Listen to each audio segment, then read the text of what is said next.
Will I follow something? Yeah, go ahead. Okay, I'm gonna say yes. Awesome. Wonderful. Well, my name is Kelley Springer. I go by Butterfly Woman. A lot of my friends call me that. So I've been a intuitive healer, artist, and musician for the last 30 years. And I was very fortunate when I went through my healing awakening to become a healer. My primary teachers were actually my ancestors. My Cherokee grandfather and a Native American grandmother came to me first and began to talk to me very loudly, and not in a mean way, but in a really sweet way. And so it's really amazing to have direct lineage download and teachings. So some of what I was going to share with all of you today were some practical things that my grandfather taught me that I found really useful for maintaining my energy field and being able to stay more centered and grounded in my body. And over the years, these practices have never stopped being useful. And the most beautiful thing about something that's timeless is that it always works. So when true wisdom has been shared with you, it lasts forever. And it doesn't matter where you are at in time and space, you can always utilize this information. It's just that kind of handiness. So I like to think of it as just eternal wisdom. So I was given such beautiful gifts. And when Shayna asked me to come and share with all of you, it was one of the first things that came to me to share with you all. Like, maybe they'd like to know some of grandfather and grandmother's wisdom that has helped me over the years. Um, One of the benefits I find of what I'm about to share with you has been that whenever I go to sit and listen to spirit, because I live a very guided by spirit life, and maybe some of you are that way too. When we're tuning in to listen, the world we live in is so full of activity and, bombarding us with input, and oftentimes creating a kind of nature of feeling like we're over processing everything because we're trying to deal with what we're taking in, whether it's TV or internet or radio or wherever we are, just around a lot of people, for instance. Even that can really kind of bog your whole system down. And I was really asking my ancestors to help me maintain my energy and my light, to stay stronger, to give me a way to be able to hold my own auric field more fully. So the most beautiful gift came from my grandfather with this teaching called the three feathers practices. And when I learned it, it really helped me to maintain my energy and my light more easily. But it also coupled with another teaching that the Divine Mother had given me in a meditation. When I first became a full time healer, I had this visitation with the mother that was unforgettable. I remember I was sitting in my healing room saying, "All right, I'm ready to help people." And she was like, "Great, I'm ready to tell you the true meaning of that word." And she gave me a total lesson in the word help. She said, "You really want to guide and assist others." And she said, "There's only four types of people that we really help." And I was like, wow, I always thought we needed to help each other. She goes, well, guide and assist and help those that need help. She said, babies need help. Elders who can't help themselves need help. People who are handicapped who can't do something for themselves. And only when they can't do it for themselves do you need to help them. And of course, if they ask. And people who are mentally ill. Those are the four types of people we need to help. She said, everyone else needs to learn how to be self helping, and you want to guide and assist them and not enable them to be helping themselves, to empower them. And it was the most profound and beautiful lesson to get right at the beginning of my work as a healer. It never stopped being true. And then she took me into a divine story and told me a beautiful lesson in what it would mean when you were helping someone, and how that would be meaning to you that you're actually using your energy to help someone else, and what that service is about, and how to do it with gratitude and appreciation and love. So she was like, do it and don't complain. So as your mom would say to you, go help those people and don't complain about it. So our lives are really blessed, especially when we can be of service to others. And so it was a true lesson for me in understanding that. And I was remarkably true when one day that story came to life for me. So sometimes the stories that I was taught by my ancestors would actually happen to me. And over time, they became even more deeply meaningful because I was embodying the experience with what they had taught me. And you can never, ever not, appreciate learning all of that. So those lessons were really invaluable. So I thought it would be powerful to share them with you. So the first one I'm going to be talking to you all about came from my grandfather. And this practice is to help you quiet your mind. When you're sitting down to meditate, you oftentimes are calling in, all the thoughts of the day, things that you have going on, stuff you're trying to take care of in your daily life. So, how do we get quiet? Oftentimes people have used focus rituals where you focus on a color or you focus on a single item to try and just quiet your mind. But I found this practice from grandfather to be a lot easier, more beneficial, and it was really helpful. And I haven't met a single person that it hasn't been useful to them, teaching it to them. Yay. So the way that you do the three feathers, and you could also call them the three swords. And you could think of them in terms of lightsabers or light swords. The reason he called them feathers is that my father and my whole bloodline on my father's side of the family are connected to the birds. In our Cherokee family, we're connected to birds, and in our Scottish lineage, going back very far, we're also connected to the bird clan. So, birds play a big part in the medicine that my family carries and the spirituality that we work with. We see the birds as messengers.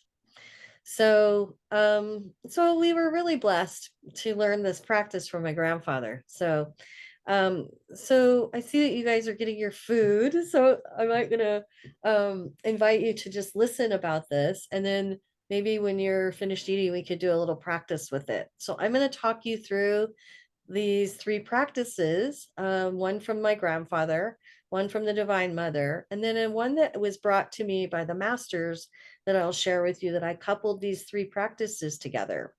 And it's a really powerful practice to do in your daily life. And you can practice this morning, noon, and night.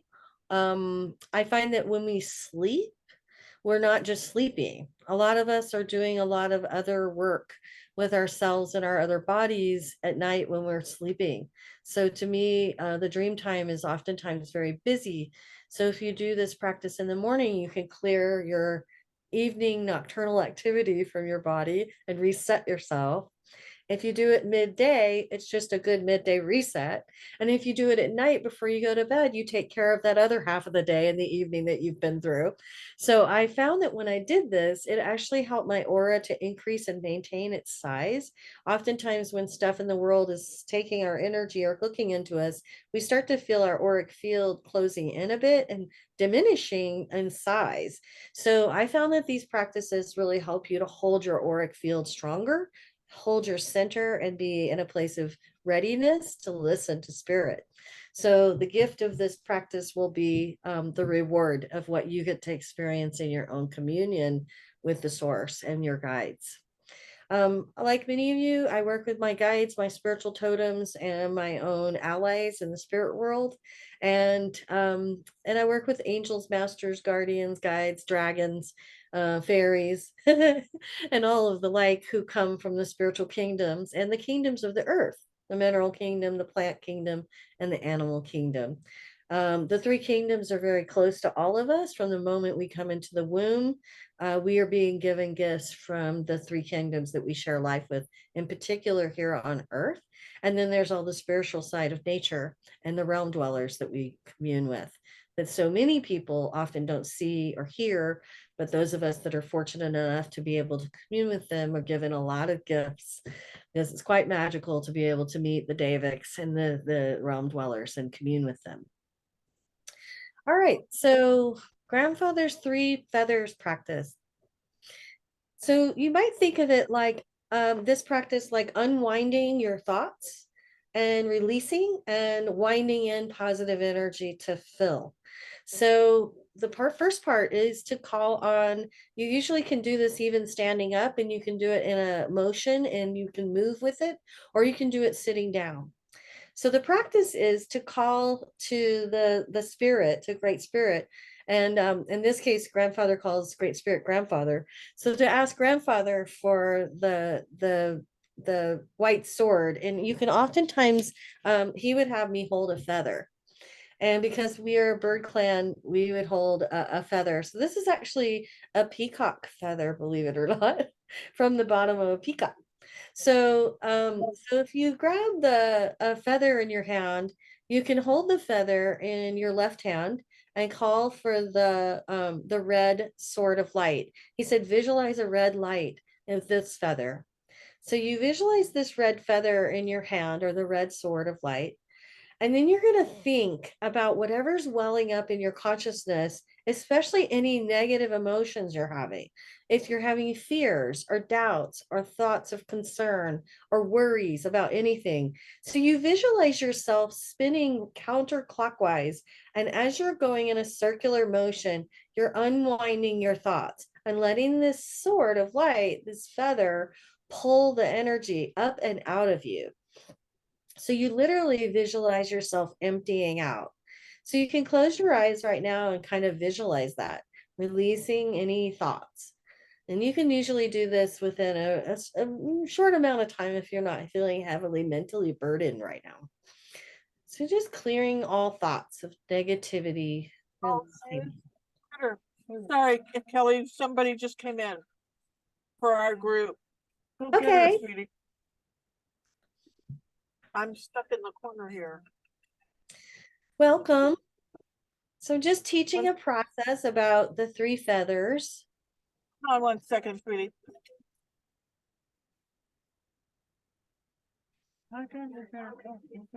She's gonna join us in just a moment. She went to the area where we're supposed to be. So we're bringing in another person right now. Okay, great. Oh, hang on. I'm sorry. Hi. It's so good to see you. Hi, darling. I didn't know you were coming, so we started. I was not.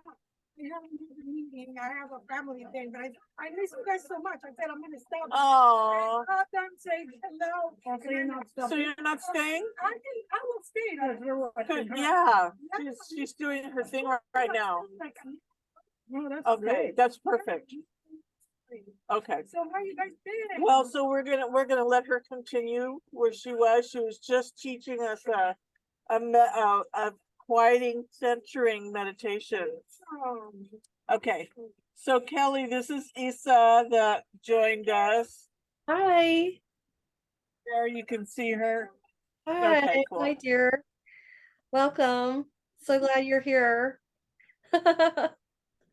So I was just sharing Yeah. a practice that my grandfather taught me. There's a series of practices I'm going to share with you all that I've been using that my ancestors and my guides have taught me, that I put together, that help you to hold your center, maintain your field, and keep your energy in a centered place so that you can be quiet in your mind and be ready to listen. So a lot of times we can use this as a practice to get ready to meditate. It preps you for it. A lot of people go into meditation not really thinking about that. They just go meditate and they don't always think about what they need to do to prepare. And this helps us to prepare for meditation, to be able to listen more deeply and to be ready. So beautiful. So I was just teaching that my grandfather starts this practice. It's called the three feathers, or the three swords of light. And the first sword of light, or the first feather that you hold, is a red one. And you imagine you're holding a red sword in your left hand. You're imagining yourself unwinding counterclockwise with your consciousness. And you can actually do this standing up and move. And I used to just stand up and go in a circle, and you just start releasing any kind of chatter, negative thoughts, or whatever's in your mind that's just like nagling you. You just release it. You just sit there saying, I let go of all fear, doubt, worries, concerns. whatever you're feeling and sensing. And you do that until you feel like it empties out. So I invite you all to kind of close your eyes right now and just imagine you're calling on a red sword of light from Great Spirit, and you're holding it in your left hand, and visualize yourself turning counterclockwise, sorry, as you release any thoughts. So do that just for a moment yourselves. Take a breath and release and let go. Good.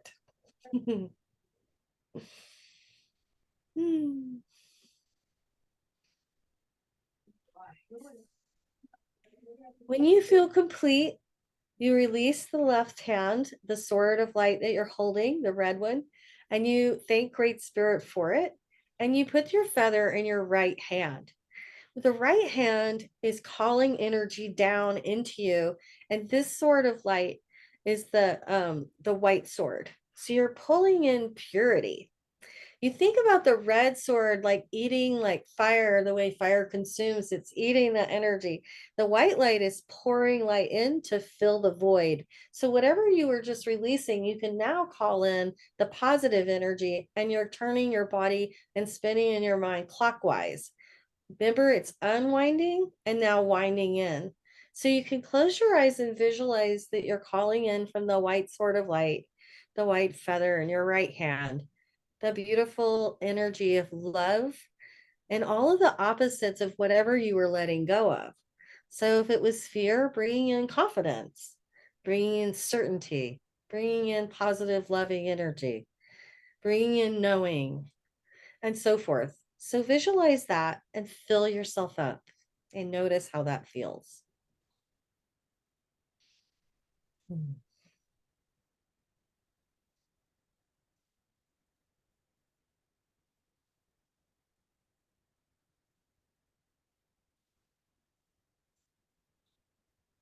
Nice.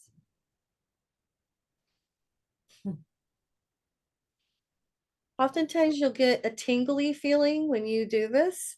I oftentimes would get goose pimples when I was full, or I'd feel it in my body some way subtly. Subtle energy is usually what I sense when I'm doing this one. And it always just feels really positive, and I feel all smiley afterwards. So then you thank Spirit for that white sword, you release it. And then you call in another sword. You can keep the feather in your right hand. The last sword, the third feather, is to call in blue light. And I actually call it in from a master named Mother Lotus. I happen to love her, and she has a blue sword of light that I've been guided to use. I just have a deep connection with her, so I've always worked with her.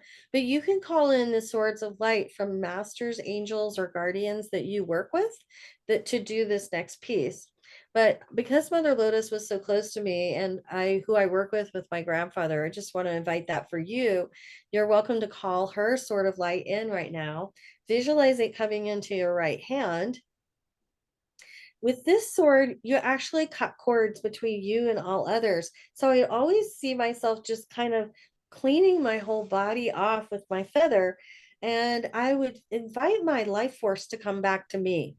So this is a moment when you're not separating from people in any kind of a negative way. This is about taking possession of your own authentic energetic field to be really in your own energy, to be able to just be with you in a good way. And there's times when our children and others are hooked into our energy and we're taking care of them. But even in serving as a parent to children, your energy is best served when you're really fully present. And this helps you to be really fully present and more attuned to what's going on around you with yourself and others.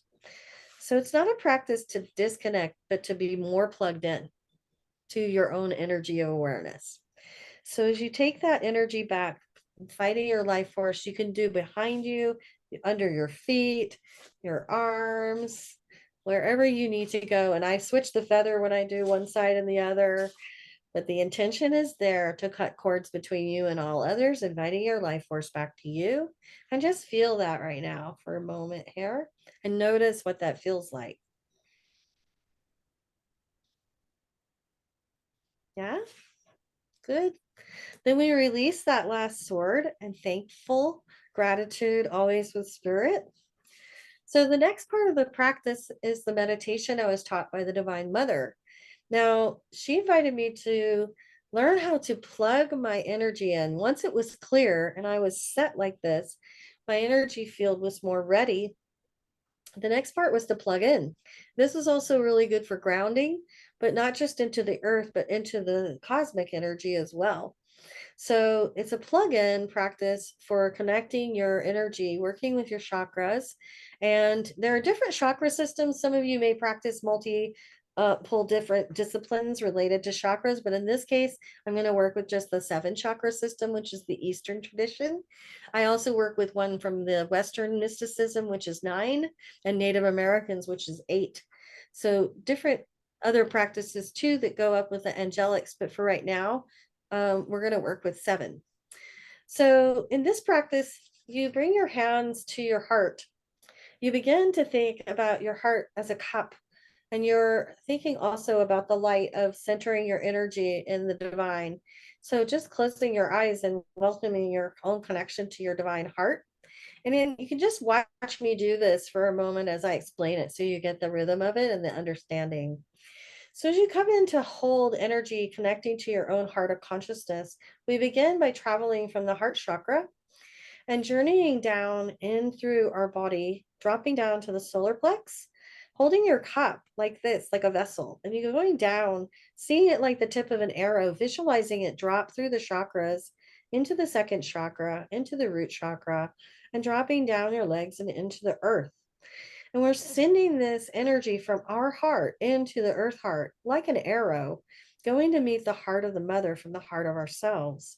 And you're feeling this connection that gets made. At the point at which you make contact with the mother's heart, you're drawing up that light from her. She returns it to you like a blessing. Like she's like, oh, Kelley, you're a heart energy. I'm so glad to see it, feel it, and know you're here. And it's like Gaia grabbing your heart energy and responding. So the response is that she sends it back to you tenfold, and you allow that energy to rise up. Welcome, new people. So as the energy draws up from your connection to the earth, you're literally knitting it through your chakras like a weaving. As the energy comes up, you draw it up with your hand, collecting it. You can actually feel a heat happen inside of your hand when you have your energy pointed down, when you're plugging it into the earth. You can feel that energy and light warming. And as it comes gathering up, you can then take it from the heart as it comes your heart to heart with the mother now, and drawing that energy now up through your throat chakra, on up through your third eye, and you're carrying it up still, like holding the vessel, visualizing the energy that you've collected and sending it all the way through your crown chakra up into the heavens to connect to the divine.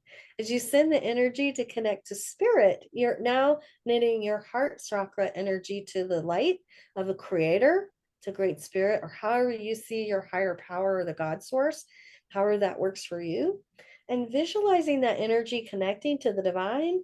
And again, it's returning to you tenfold. Drawing it in and down, bringing it back to the heart, you see the energy of the earth and the energy of heaven mingling in your heart chakra. Take a breath, and then you practice doing breath, going exhale and inhale as you draw this energy up and out. Inhale as you bring it in, exhaling when you bring it outwardly. And doing this practice with your breath, you can begin to kind of create a rhythm with it.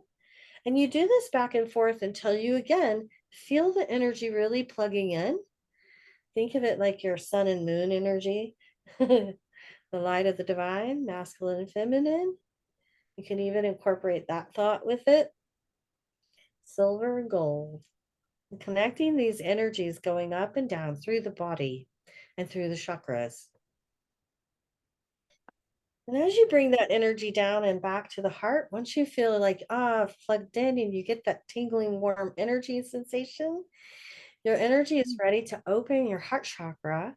You visualize the chakras opening. You could even do tapping with them 3 times, tapping to open, to open. Opening these 3 central channels in particular, oftentimes for people will end anxiety. I've had a number of people who come into my healing room and they're suffering from some sort of anxiousness. And before I have them even talk about what's going on with them, I'll have them do tapping to open their heart chakra, throat chakra, and their solar plex. Anytime you have three chakras in your central chamber that are closing off, you feel anxious. It makes you feel stressed. And the biggest thing is that when we feel cut off from the source, we feel upset about it instinctively. It's an instinct to not feel comfortable when you feel cut off from the light. Think of it in just simplest terms. Our spirits want to be connected to the light. It's where we feel most at home and safe. So, so in that practice, when you're doing the breath and you're coming back to center, you can then go through the whole chamber. And I usually start from the heart and then go to the throat, solar plex, third eye, second chakra, crown, and root. And then allow myself to be open and ready. When you've done all three of these practices, you're then ready to actually sit and listen. This preps you for quieting your mind and being centered and plugged in and ready. So this is how I go into meditation to begin to practice being able to do deep listening. I work with a temple of light that came through my body. It's a self-healing chamber. So I'd like to ask if you all would like to go into the temple with me. And from here, we're going to be able to do some work to not only do a little meditation. I have my harp and two sound bowls, and my drum is here too. So I was going to see, depending on who was here and what it felt like, what would call to me, because I'm in deep listening for you right now. So, but we will go into the temple together, and I wanted to give you a minute, since I just shared these practices with you, to let you kind of drop in and receive any messages for yourself for a moment. And then I wanted to offer you an opportunity to take a journey with me. And I will talk about that in that moment. So I'd like to start by calling in the temple, if you're all ready. Yeah?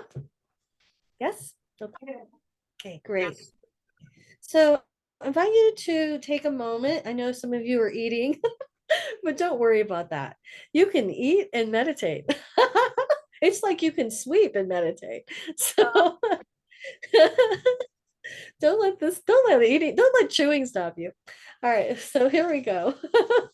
So I invite you, if you want to feel comfortable closing your eyes or not, whatever feels comfortable to you. And I'm going to call the temple in.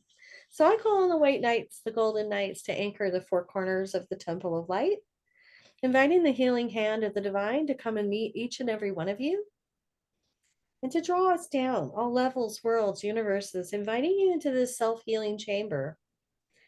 Your mother father energy is called from the core of your being to the head and the foot to guide and assist you within the temple of light. I'm inviting you to focus on your own heart right now.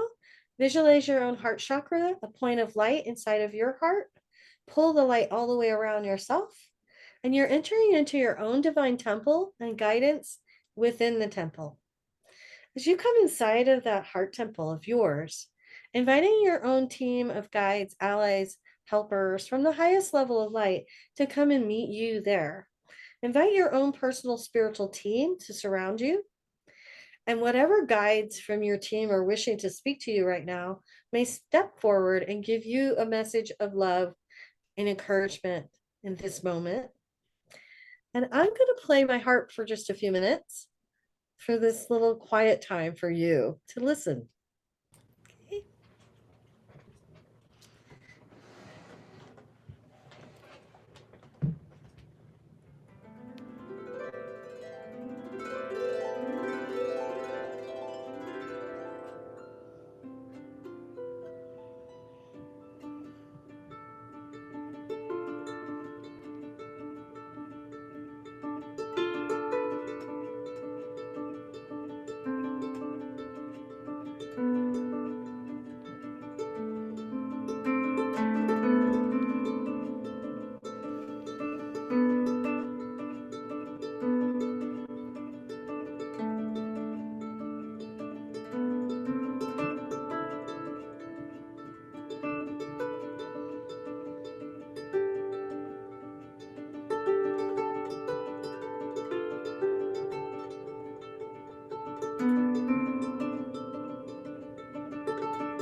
Hmm.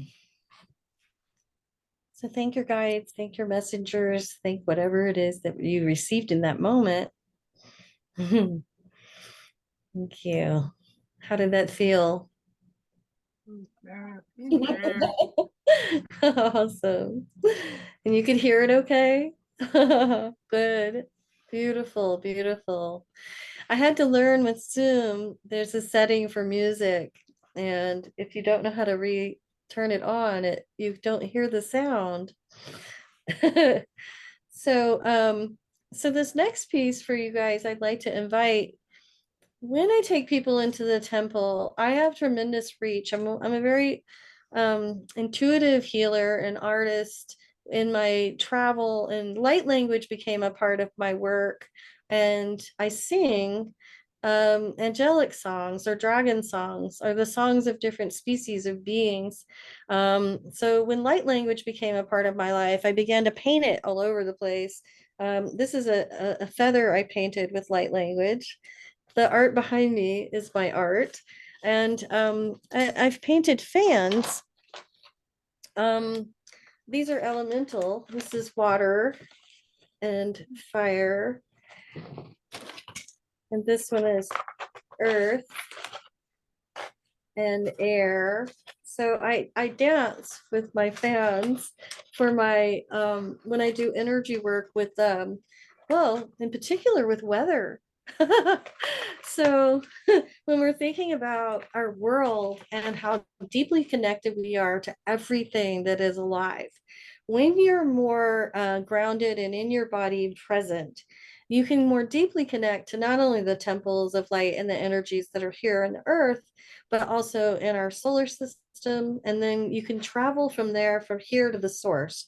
Your self to source connection becomes your antenna.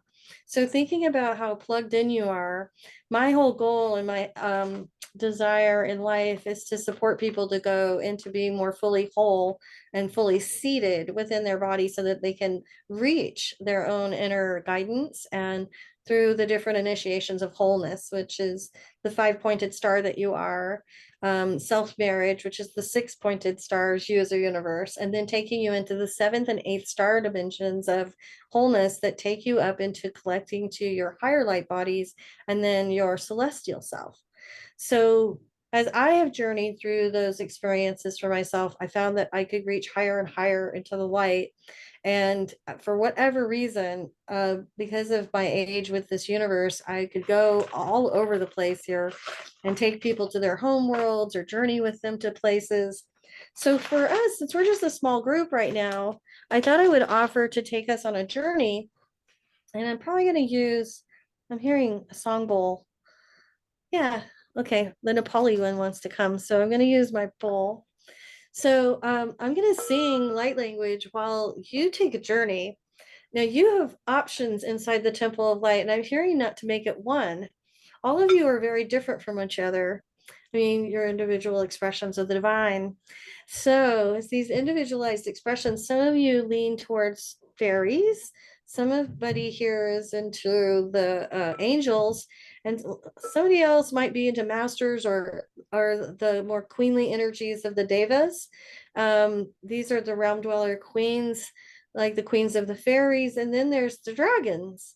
Some of you might actually be more akin to working with the dragons, and the dragons are elemental partners. I've been working with dragons since 1999, very closely in a whole process, in a guardian process with the earth. And I have a whole story I'm sharing about that. I'm teaching a class September 9th called Dragon Awakening, and it's a 3-hour class. And I got invited to speak at an International Dragon Summit this last year. And I offered this as a class to the people who had attended it, but I decided to offer it to anyone who wants to come. So I believe that Shayna is sharing my website. And if you go on the menu, the invitation for that class is there. I'm not teaching a lot of classes right now because I'm finishing a book, but that class is available. So what I want to do right now is invite you all to stay within your heart temple and inside the temple, and invite your guides to come to open the door in your temple for you to take a journey anywhere my energy can host and support you to be safe to go in the light. Some of you are going to go up high. Some of you may go to wherever you need to. Some of you might visit a temple on the earth, you know, like Mount Shasta, or might go to Machu Picchu. Wherever your guides take you, it's okay.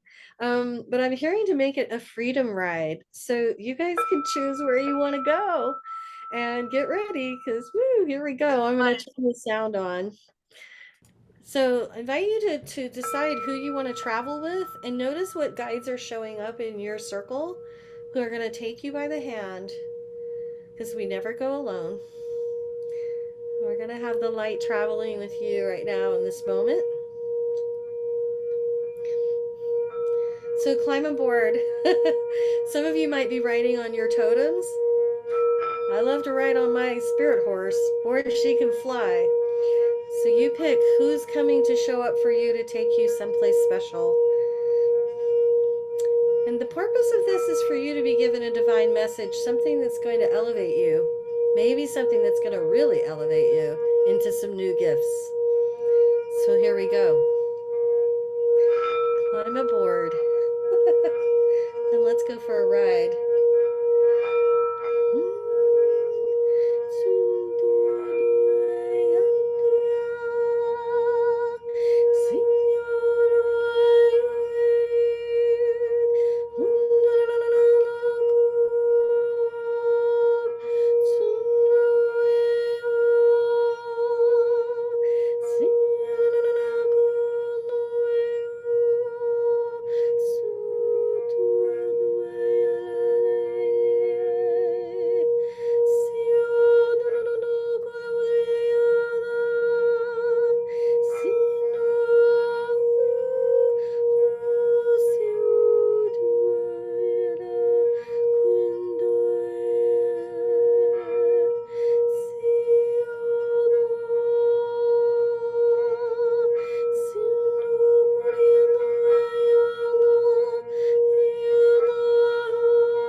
Mm.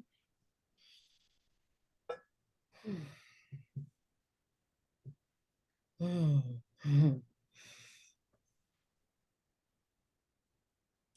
Inviting your divine travel mates, your guides and helpers, thanking the beloved in every way that it showed up for you in this moment. Divine light, ever giving infinite love, inviting that infinite love to bring you back into your heart temple, back into this embodiment and this moment, bringing with you the gifts of whatever it is that you came receiving from that moment and that journey.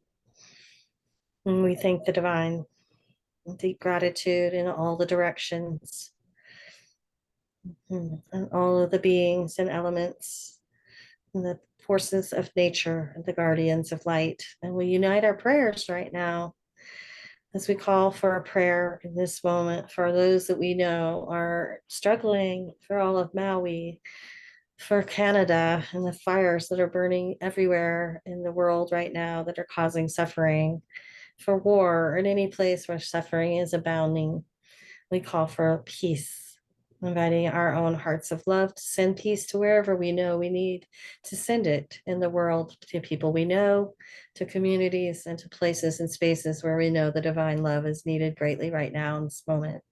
And we invite that prayer of giving from the heart of the infinite, the divine, holy Mother, Father, God, Creator Almighty, pour forth through us, your vessels, as we send light to whoever we need, wherever it's needed, and whoever is needing it, including ourselves, being the flower of life, receiving for ourselves and then others all the love, the healing energy needed right now in this moment. Many blessings. We hold for a moment of silence to give.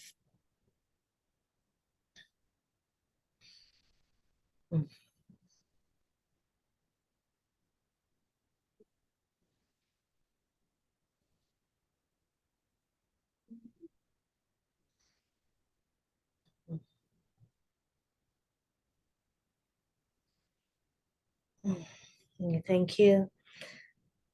Drawing ourselves into the Mother, Father energies, into the core of each and one, every one of you in this moment. So we release the crystals for the top of the temple and inviting you to realign all levels, worlds, universes, seen and unseen, known and unknown, grounding each of you in the heart and stepping you forward of this earth, stepping you forward to be more fully who you are. Oh, Ashe, so be it. Amen.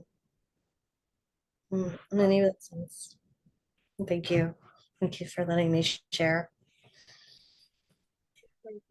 So I don't know if you want to ask questions or open up for people to share about their experience or what you have time for. Here's the mic.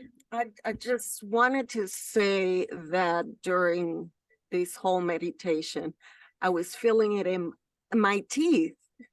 Like I had electric current going through my teeth.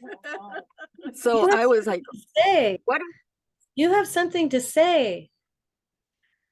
She does. I do a lot. And if you probably have been holding it in, it's trying to get out.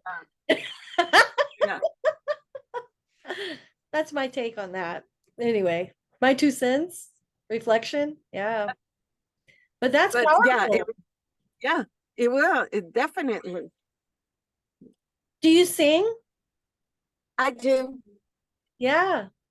I haven't sang in, oh my God, years. I used to be in a choir, so about 20 years ago, but that's one of the things that have been in my mind that I need either to join a choir or sing in my shower. Beautiful. There you go. Well, Yeah. and I think, when I started learning to let myself have my voice back, I went through a whole process of reclaiming my voice, and it was really powerful. And I think, it took me a while to remove blocks and things that were interfering with me, that were keeping me from singing out loud in public. But I've never learned to play the harp or sing the way that people get trained to. I gave myself permission to know. And when I accepted my knowing fully, then I can allow myself the freedom to express. So I play the harp blind. I just close my eyes and I don't look. In fact, when I look at the strings, I can't play. So I literally have to play blind. And when I met a bunch of people who were trained to play the harp, they called me the brave harper because they were like, "Oh my God, you would perform in front of people like that?" And I'm like, "Yeah, I do." And they're like, "I would never do that." I'm like, "Well, I don't have any fear or inhibitions, and I don't care what people think. I'm tuning in and I let the spirit sing the song that wants to be sung. And there's a voice to the light. The light is the song. To me, it's all singing. And so it's really hard not to sing. And it sounds like you really have a natural voice and probably have a natural singing ability. You just need to really say yes, you know? Yep. Yeah. Got the message. Good. It was vibrating in your mouth. So I think Yeah. it's a strong point. And I would say think about letting that vibration come out of your mouth, whatever it is. It doesn't matter what the sound is or what other people think. It's not about that. It's letting spirit come through your mouth. And you have something to say. To me, that's your spirit talking and spirit talking through you. So, there's way more to that than just the words we're saying. Did any of you get goose pimples or vibrations in anywhere in your body when I was singing it to you or playing the harp? And I felt a lot of energy releasing out of my back. And then I was bringing the whole vibration down, down, down so that I could ground it into the earth. And then I went the other way and expanded it out through the whole restaurant that we're in. So I was yeah, seeing that. the vibration, I can still feel it. Yeah. Yeah. So you were bringing down heaven. Yeah. So a lot of times when we're pulling down heaven, it's another reason why I do grounding practices because, we talk about reaching up into our higher bodies and everything, but you have to know, you really have to be able to hold that. And Shayna is very practiced as a meditator and she can pull down a lot of heaven, but it's from years of practicing grounding into her body and being connected to the earth. She brought heaven down to earth. If you heard what she just said, she wasn't just like, "Oh, I'm just going up and I connected to this and I brought this light." No, you brought a gift from heaven to earth through your body as as we hollow bone, or we say it as the reed or the vessel, being the vessel in service. So thank you for that. I felt that. I felt that happening. And I was seeing it when I was singing and playing. I saw the whole restaurant vibrating. I was like, "Ooh, people who are there are gonna get it." They're gonna get a love bomb. They are receiving a lot without knowing. Yeah, and that happens. Hey, that's the beauty of prayer. Our power, our right to use our power and light is, to me, to be prayer warriors. And man, oh man, I am in prayer vigil. I don't know about you, but the world's got a lot of needs for prayer. And I just see a need for light everywhere, every day, every place I look, in every direction. And so I'm doing 24/7, 7 days a week, spherical prayers, universal prayers. And you can assign, when you know how to connect to your higher angelic selves, you can give them assignments. And so I put a few of my angels on duty, to do round the clock prayers with me. So I'm not alone. I'm using my higher bodies, and we just are in this prayer of practice of praying all the time, because the world we're going is going through so much change right now. And there's so much birthing through us and so much shadow clearing and healing that we just have to stay in a place of vigil with the light and stay there. I don't stop. And I know a lot of elders who are doing that as well, that are praying all the time for us. So I'm a young elder.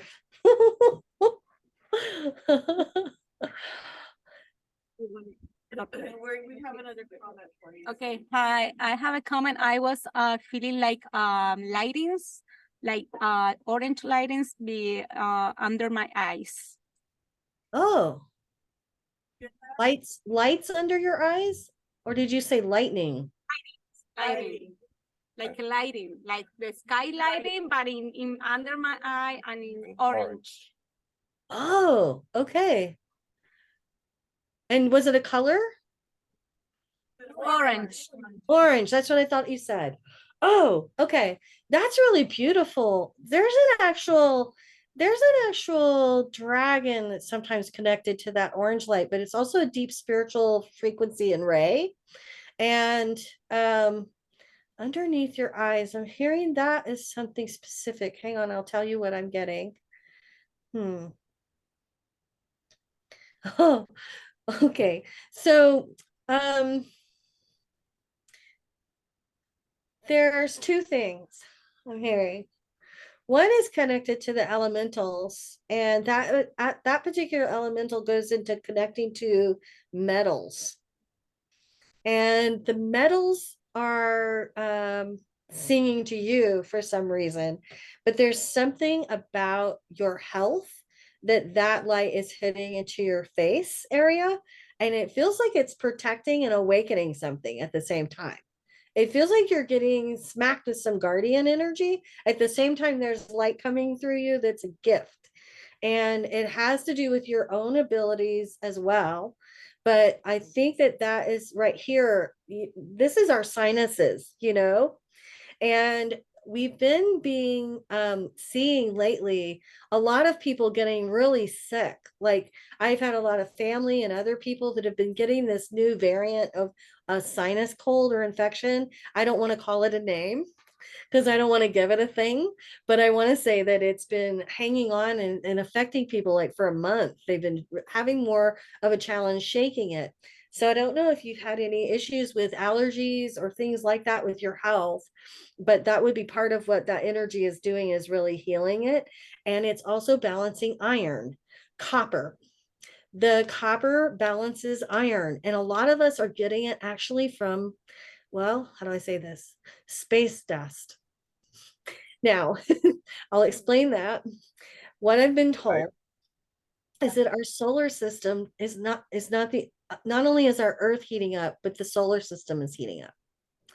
And so one of the things that we're dealing with is this whole idea of global warming, is that there's actually a lot of energies that are heating up in the whole solar system. So it can't be just about what we're doing to the Earth.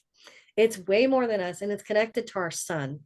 So there is a solar activity that's happening right now, which is also connected to what this is for you. So there's a lot of dust coming from the heat in the solar system that's dropping into our earthly atmosphere. And we've been noticing an increase in iron in people's blood, and it's become extreme for some people. And what we have found that helps with this is copper. So a lot of people have been taking copper wire and putting it into crystals in water, putting it around a dowel and making it circular, and then spinning the water. And it infuses the water with the copper and the crystals, and then drinking that. And it helps to stabilize overly too much iron in your system. So let me see. How does that resonate with what I just shared with you, whoever that was? Because I didn't get your name. Not in camera, I know. No, it makes. I don't know about what you talk about the sinus, but because it wasn't that much in that area of my face, it was like underlined when you put the lines on with makeup. It was that area. Oh, you mean it was not like here on the cheekbone, but underneath your eyes? Exactly. Yes, was there. I Okay. never saw that before in any kind of meditation, so that was make my attention. I think what I was saying about the iron and the metal is still true to that. For you, for whatever reason, But I would also sit with it. I would spend some time with that in your own meditation and ask your guides and see what they tell you. Okay, thank you. You know, I always say to people, don't listen to me. Don't listen to me. Listen to your heart. Listen to yourself. I just want to say something really quick about the copper that you mentioned. Yes, It's yes. The whole world has a current deficiency of copper. Copper is into chocolate and into shrimp. And copper is like balances your immune system totally. So if like to welcome chocolate, bitter chocolate, and it's some shrimp every once in a while. It has a lot of. Oh, interesting. Yeah, well, I have a deep connection to the ocean. I think of myself like a mother of the ocean of compassion, and the ocean of heaven is something I work with the light. And our ocean right now has been going through so much overfishing, and more. I don't want to get into it too deeply here, but I don't know if any of you have seen the movie Seaspiracy on Netflix, but it's worth watching. This young man risked his life to share this information with the world. And it's just like the movie that we're all watching right now about the children. The ocean needs its stories told too. And there's a lot going on. So I do a lot of prayer and work with the ocean. And I work with water from higher dimensional places to help the water here. And that has been really helpful. And I love what you just shared. I think that's awesome. It's good to know that. And I believe that copper is coming up for a lot of us. And I found that it was helpful for, I'm in my 60s and I started to have arthritis in my hand, and copper rings with magnets in them helped my hand a lot. So I could share that. I got these really beautiful, really inexpensive copper rings. I found them on Amazon, and um, real affordable, like two of them were for $8, and I wear them and they have taken the swelling down, the inflammation, and really helped. So I really believe what you're saying about the immune system and how the body responds to copper. It's really positive. He's It also wearing- helps your hair not to turn gray. He's wearing copper, a lot of it. Right on. Yay. That's interesting. You have any questions or anything? Comment? I wanted to ask a little bit about the, Yeah, go ahead. what- We have another question for you, sweetie. Another question. Okay. Hi, I did turn the camera the other way, but you saw me at the beginning. You were telling us about, what's it called? Jeez, does a lot to do with, no, dragons. Oh, the dragon. Yes. Can you tell us where we could find out more? Can you introduce us to dragon Oh, stuff? yeah. Okay. Yeah. So I believe that the dragons are elemental partners to humans, that all of us have connections to them. And I was taught that by the dragons themselves. I have a whole history, over 25 years of working with them very closely. So I taught a class years ago when I came back from doing work with dragons in New Zealand, and I haven't taught that class since then until a few weeks from now. September 9th, I'm teaching a 3-hour class from 1 to 3 o'clock Mountain Standard Time, which for you all is 2 hours ahead. So it's from 3 to 5 or 3 to 6, and it's from 1 to 3 my time. I'm living in Loveland, by the way, Colorado, coming to you from Loveland. So I'm going to be teaching a 3-hour class called Dragon Awakening. If you want to learn about dragons, it's a wonderful class to take. It's a suggested donation class, and I'm asking for $75 for the class, but you all can, I will half it, half price, whatever you want to pay, because it's really just a suggested donation. All of you would be welcome. So you can register for the class on my website, which is lovewisdompower.com. And if you go to the little slitty menu, there's this little lines on the right side of my upper page. Just click on it and you'll see the Dragon Awakening class. And you just register and make a donation if you feel like you can. And I'm looking forward to sharing that. I'm going to share the whole history of my Earth history story that the dragons shared with me that go back to the fall of man. I'm going to be talking about my understanding of what happened, why dragons, what dragons are about, how we connected and disconnected from them, and why, and what I learned from them about that history. They are very awake within the earth now spiritually, and most of us are seeing them, feeling them, sensing into them, and connecting a lot more to them. And that has to do with an awakening that happened about 7 years ago. And in a time when the earth went through an evolutionary shift a year later, they woke up and then boom, we went through a door, if you will. I think of those like time doors where if you can imagine God looking down at us and at the universe it has created and saying, oh, I want to take a part of this creation through an evolutionary moment. They're ready for more love. And it grabs a part of its creation and puts it all through a door or a shift of light all at once. It's like the light just coming in to bless everyone very quickly. You could think of it like snow blanketing on you and melting into you. I always like that image. That's sometimes how a wave of light that changes us comes through and we're not even aware of it, but it's happening all the time. We are being evolved by spirit. So the elementals to me are more than just dragons that we fantasize about. Most Asian cultures and Native American cultures have revered dragons as part of their pantheon and understanding of light with them.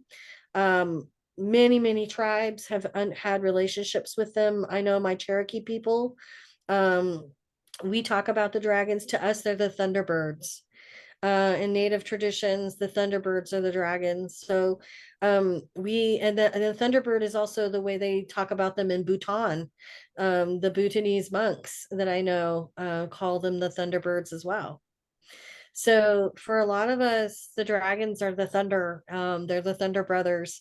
Although I see thunder beings in the sky different than I do actual dragons and celestial sky dragons. But the elements of the dragons relate to the elemental world, the elemental kingdoms, and we are all of what nature is made of.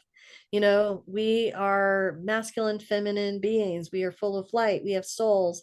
And a lot of times, you know, our souls are different things. Some of us have deep ties to dragons and to taking care of them and relating to them. And some of us are just now discovering them. So there's, you know, everything in between. So everybody has different relationships with them. For me, I was raised in a Southern Baptist Christian religion. I was never talked to about dragons in my childhood ever, and no one ever spoke of them. So when they showed up in my healing room, when I went into an awakening in 1999, 8 dragons came to me and they were full of light and they said, "We're here to help you." And I've been working with them ever since. And they were very special beings and very pure hearted and full of light. And they were not related to any dark side energy whatsoever. In fact, they were helping me cleanse people of dark energy. And when I was able to help clear people of lower life forms that were a whole part of my story I share about, it helped people understand why humans are the way they are. So a lot of times people, when they hear my historic stories, they find, I get this said to me a lot. When I heard your story, a lot of things in my life made sense. So when I share these stories, oftentimes they're truthful enough that people relate to them in their own reality. A lot of people have been trying to put certain pieces of understanding about life together. And when I've shared my stories, that's what happens for a lot of people I've experienced. They get the missing pieces of knowledge and information that helps them to make sense of the world they're living in and who they are. So if you come to the class, maybe you'll find that to be true for you. But you'll, if anything, you will learn about my story. And the reason I claim it, and I want to say it that way, my story, is that a lot of people are having awakening stories with the dragons that are very different from mine. So let me share this last thing with you. When people begin to share stories with each other, and maybe somebody tells you a whole tale of what's happened to the earth, and another person tells a story over here, and those two stories don't meet, and you're in this place of trying to decide who you want to believe.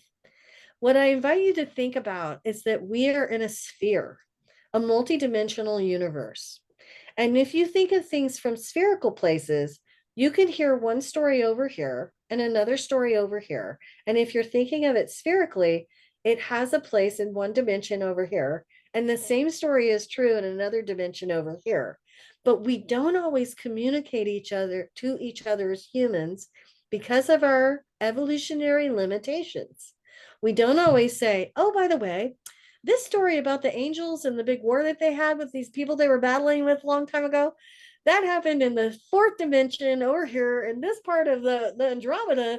And it was, way far away from here, but it had ripples that affected this earth and people here.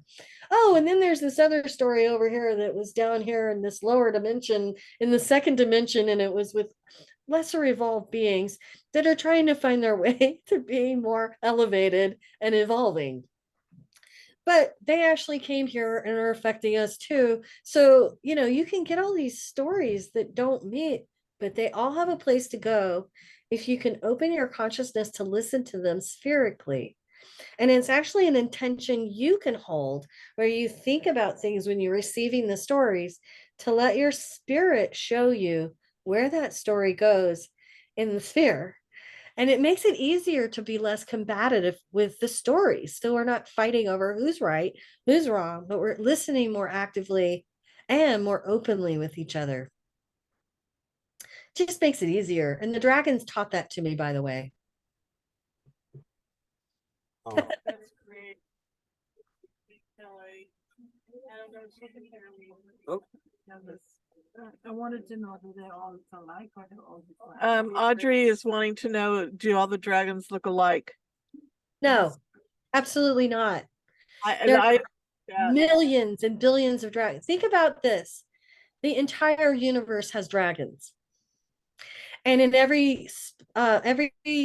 all the families of light, Lemurians, Arcturians, Pleiadians, the Sirens, they all have relationships to the elementals, just like we do. And there are little dragons and big dragons and small dragons. At one time, the dragons were here on the earth, and I call them the sleeping giants because most of the time when you find them, they look like stones now, and they look like they're sleeping. And I'm going to talk about the history of that in my class. But I found them, and I have pictures of them. And one of them that I found is the size of 3 hillsides and covers about half a mile on this stretch of road. Maybe you saw him, Shayna. Shayna, when you were in Ashland with me, did you ever go up on Highway 66 and see that stone dragon? absolutely. So a lot of people know about this dragon. He's really amazing. It's a male dragon. It's a male. You can tell he's masculine. He reminds me of Falcor in the Never-Ending Story kind of dragon, but you can see his backbone across the hillside and his tail. I love it. When I lived in Sedona, we had dragon hills as well. I learned somewhere along the line that I want to share with everyone. The evolution of dragons is like today we have alive, and they're called dragonflies. Yeah. That's how I connect to the light of the dragons is through dragonflies, because our ancestors are of the original dragon. It's their evolution. So Grandma Agnes Baker Pilgrim said that too. that's where I learned it. Oh, Aggie. Oh, I love Aggie. Remark about Grandma Aggie before we started. Well, I met Grandma Agnes Baker Pilgrim because it was really funny. I had a friend who was coming to Ashland from Ecuador, and I thought, well, I'll do a storytelling circle with him. And I went to the river to pray about it to see if that was my guidance. Because I go to the water mothers to pray. And I was like at the river, and it was so funny. The river mother came to me and she goes, not you. He needs a tribal leader. And all of a sudden I saw Grandma Aggie in my vision, and I was like, oh.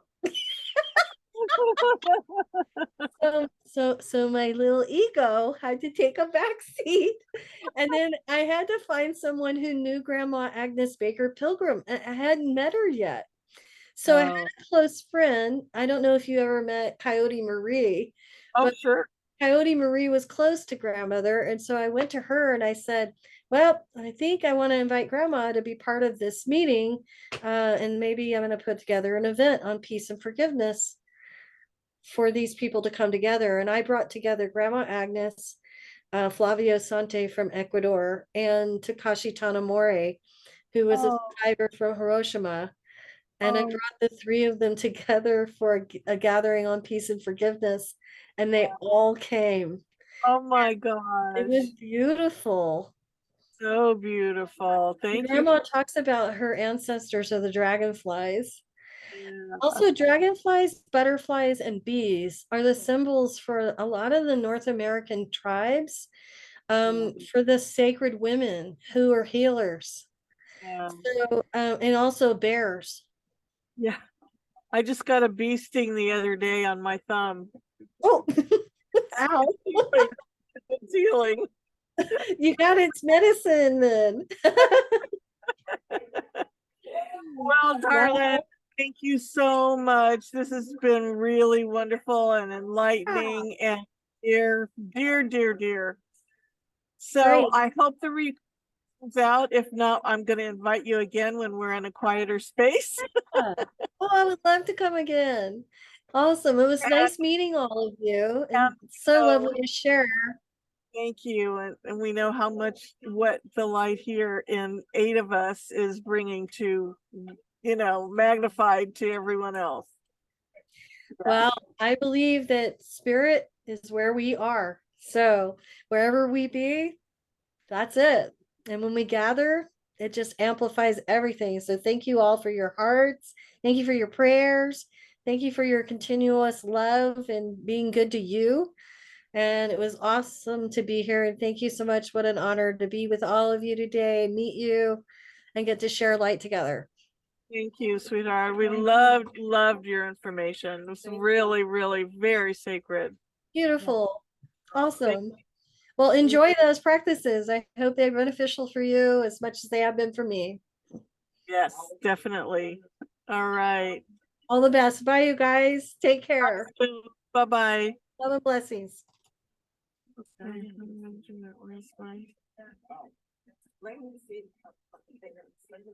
Yeah.